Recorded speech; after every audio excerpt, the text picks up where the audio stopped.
Okay, what we're going to do in this unit is talk about what we call percent composition.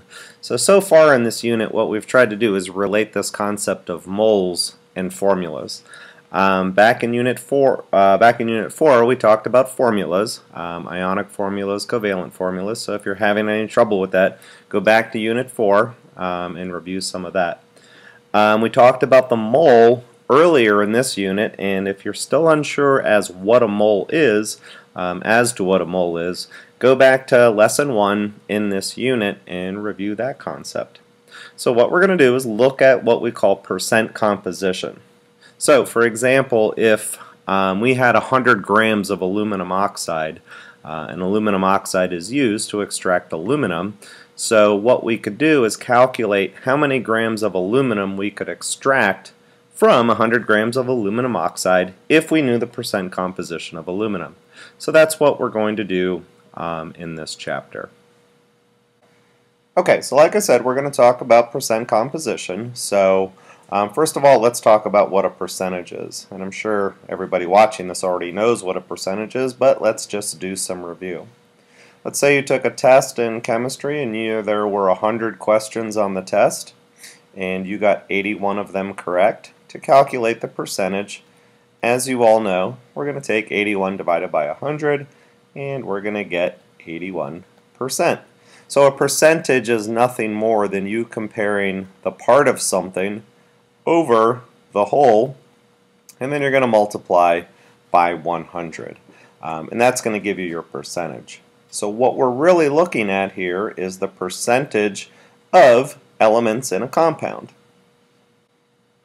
Okay, so what we're going to do is take a look at potassium nitrate, and we're going to calculate what we refer to as the percent composition of potassium nitrate. But let's just take a little bit more look at the concept. Potassium nitrate is made up of 1 potassium, 1 nitrogen, and 3 oxygens. And as you can see, this is the basic structure of the compound. So if you had a sample of potassium nitrate, you come up to the lab table, you get a scoop of potassium nitrate, it's basically going to be a conglomeration of these ions in the structure. And we talked a little bit about lattice structure, so I'm not going to go into that. But that's what your sample of potassium nitrate would look like.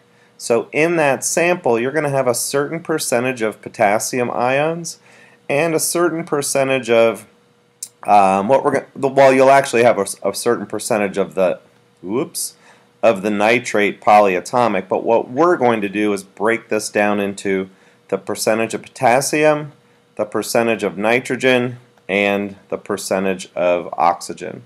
We'll worry about the ion stuff a little bit later. Okay, so if we want to figure out the percent composition, it's rather simple. We said it was the part over the whole, so we have a sample here of boys and girls in a classroom, and if we wanted to figure out the percentage of boys and the percentage of girls in this sample, like we said, we were going to calculate the part. So for boys, we have 1, 2, 3, 4, 5. So we have 5 boys, and we have a total of 6, 7, 8, 9, 10, 11 people. So we're going to take 5 divided by 11 times 100%, and we're going to get 45.5%. So in this sample of people, 45.5% of them are boys. To calculate the percent of girls, we could do one of two things. We can take the number of girls over the total times 100, and that's going to give us 54.5%. Or you could simply take 100% minus 45.5%, which was the boys, and that would give you the percentage of girls. And I'm sure everybody knows how to do this already at this point. So let's apply that concept to our sample here of potassium nitrate. So what we want to find is the percentage of potassium, the percentage of nitrogen, and the percentage of oxygen in our compound. And the way we're going to do this is we're going to use the molar mass of each of these. So the first thing we want to do is add up the molar mass of the whole compound. If you're unsure about molar mass, go back to earlier in the unit. I believe it was unit or lesson 2 in this unit, so go back and review that if you're unsure.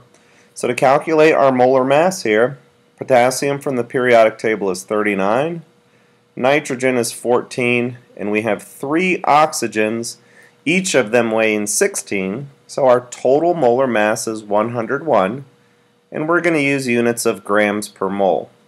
I'm not going to include the units in the calculation though, just to simplify it.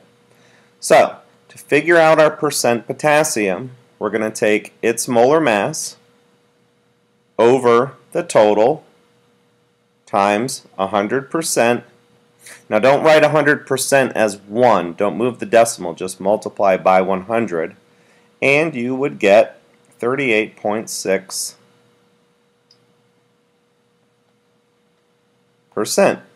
So this compound, 38.6 of the particles present in this compound are going to be potassium.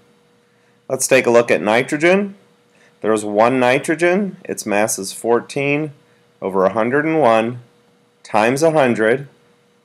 And that is going to give us 13.9%.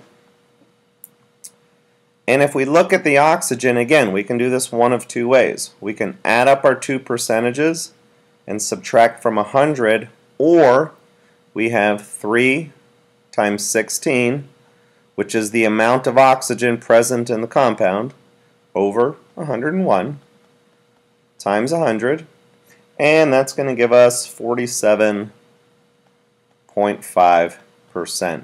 So you just want to remember, since there are 3 oxygens, you need to include all 3 of them in the formula.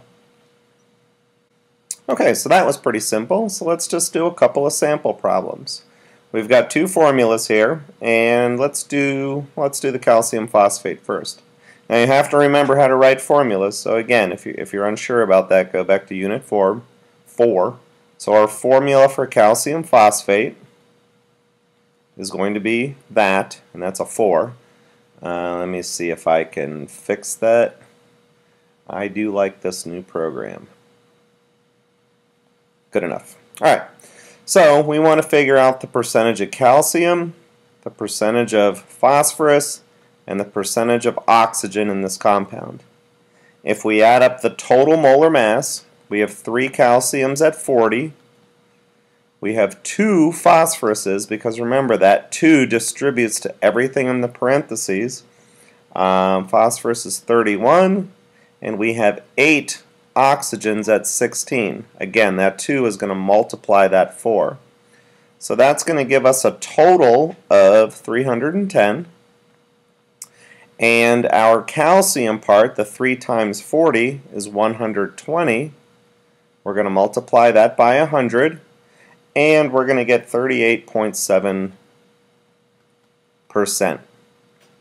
For the phosphorus, let me make the pen a little thinner. Okay, so for the phosphorus, we're going to have 310 as our total, and the amount of phosphorus is 2 times 31, so we have 62 times 100, and that would give us 20% exactly. And for the oxygen, again, we could add up 38.7 and 20 and then subtract that from 100, or we could take the oxygen part, which is 128 over 310 times 100, and that's going to give us 41.3%. And then what you could do is add up those 3 percentages, and they should equal 100. Alright, for the aluminum oxide, let's do this. The formula for aluminum oxide, which you know, is Al2O3. You figure out the percent aluminum and the percent oxygen, and what you should get is 52.9% for the aluminum, and you should get 47, well, we'll just call it 53% and 47% for the oxygen. So you can do that one on your own and check it out. Okay, so what we did here was we figured out percent composition, and what we're going to do is apply this to a couple of concepts, but I'll cover that in part 2.